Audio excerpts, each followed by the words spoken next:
and umbilical cord, you don't have anything but pluripotent, and some tissues don't even have pluripotent stem cells.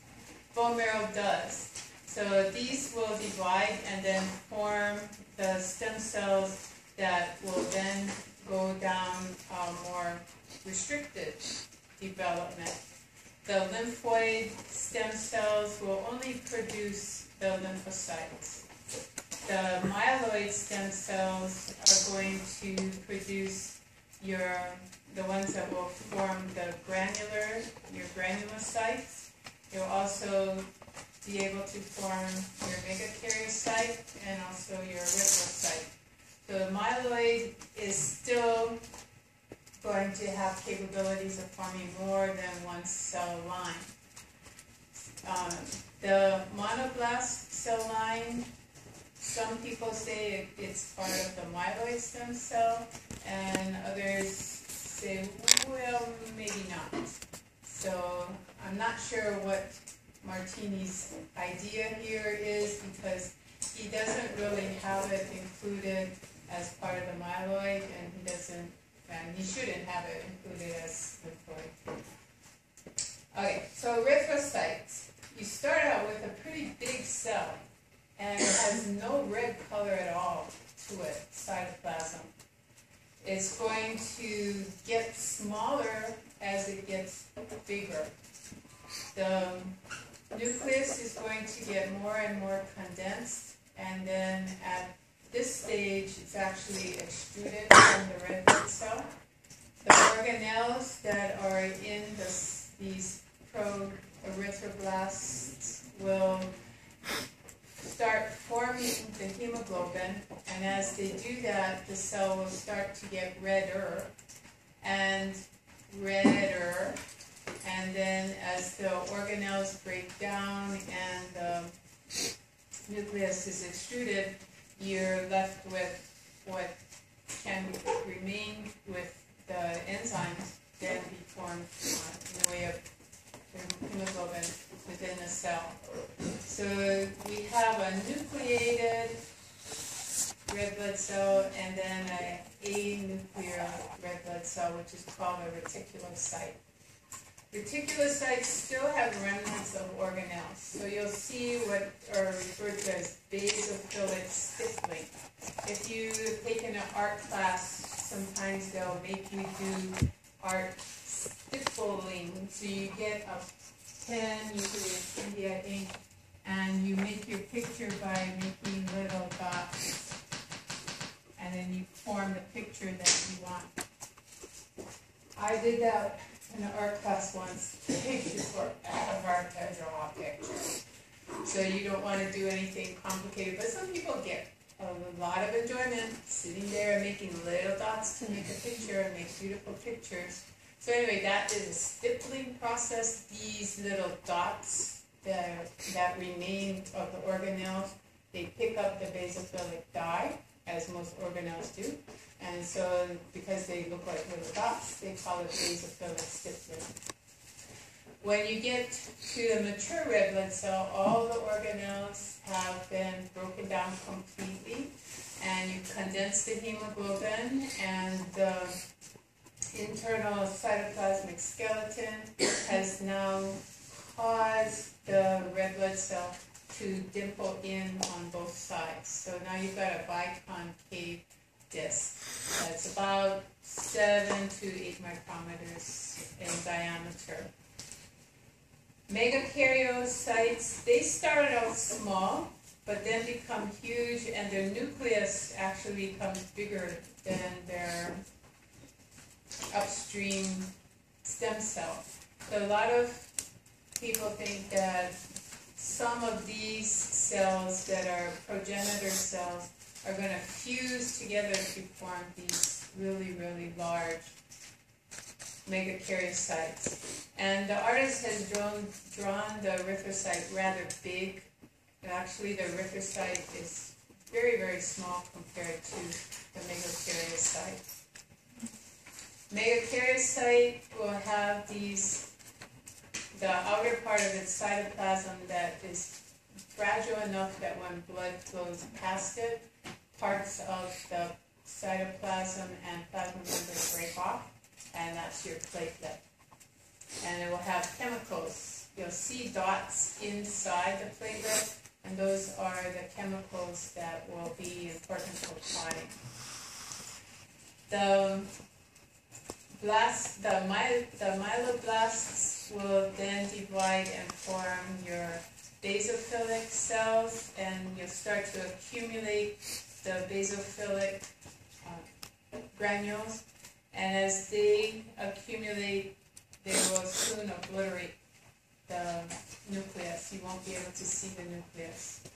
The nucleus at this band stage, you still can see it because there's not as much. There isn't too many granules yet. The eosinophils granules never obliterate the nucleus. You can see the nucleus through it, and you can see that its nucleus remains in a band form. The neutrophil at this stage also has a band nucleus.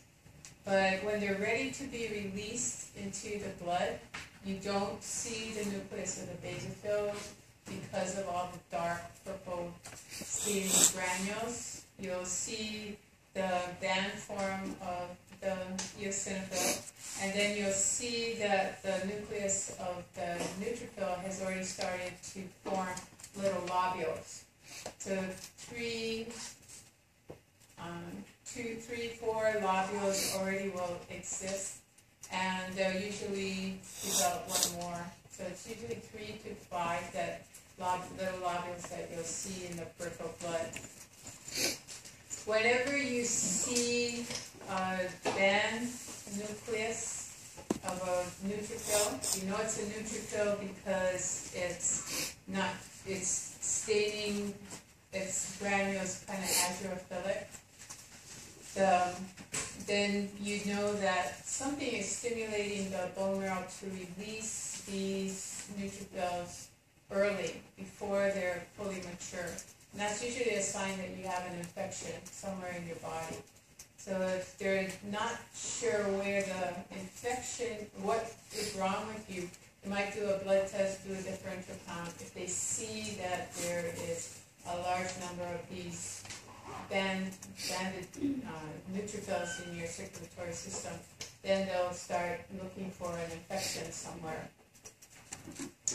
Monocytes, again, bigger than the granulocytes, but the artist didn't really give you much indication that they're bigger in this comparison.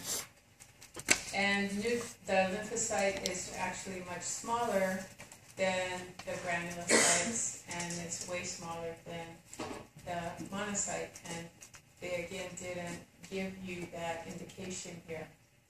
If you haven't caught on by now, you know that artists who draw in textbooks, they have no knowledge of anatomy and physiology, and so sometimes they kind of make things up.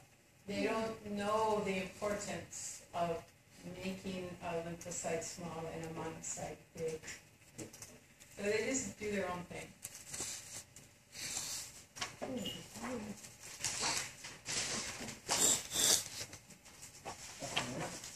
What a monocyte. Does it just come off from the progenitor side? Some people say it's part of the myeloid stem cell line, and others say no, it's not. So you'll just have to wait till they decide where, and for sure where it's coming from. So we just say monocyte is just from the progenitor stem cell. Yeah.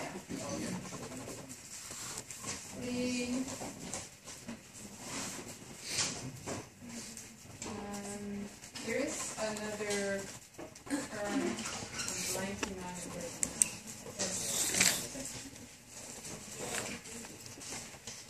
But monocytes, there's still even debate whether all the monocytes and all the macrophages actually come from the same stem cell in the bone marrow. So there's still things that aren't decided. Makes life interesting. Okay, as we said before, hematocrit is the packed red cell volume, and then you have packed volume and volume of packed cells that are referring to all the white blood cells and all the platelets as well. So hematocrit does not really represent all the packed cells, just the red blood cells. Plasma is going to be what is left over. So here in physiology textbook, it shows you that they've taken the blood, put it in a centrifuge, and then spun it down. And in that process, the red blood cells go to the bottom of the test tube, and then there's platelets and white blood cells that will be on top of that. Not always. Sometimes when the blood hits the test tube, it's glass, and that stimulates clotting very quickly. So you get some clot formed, and the white blood cells get stuck in the clot, and the clot is down here in the red blood cells. So sometimes the white blood cells aren't in this buffy coat. Sometimes they are. It just depends on how the blood reacted when it hit the glass test tube.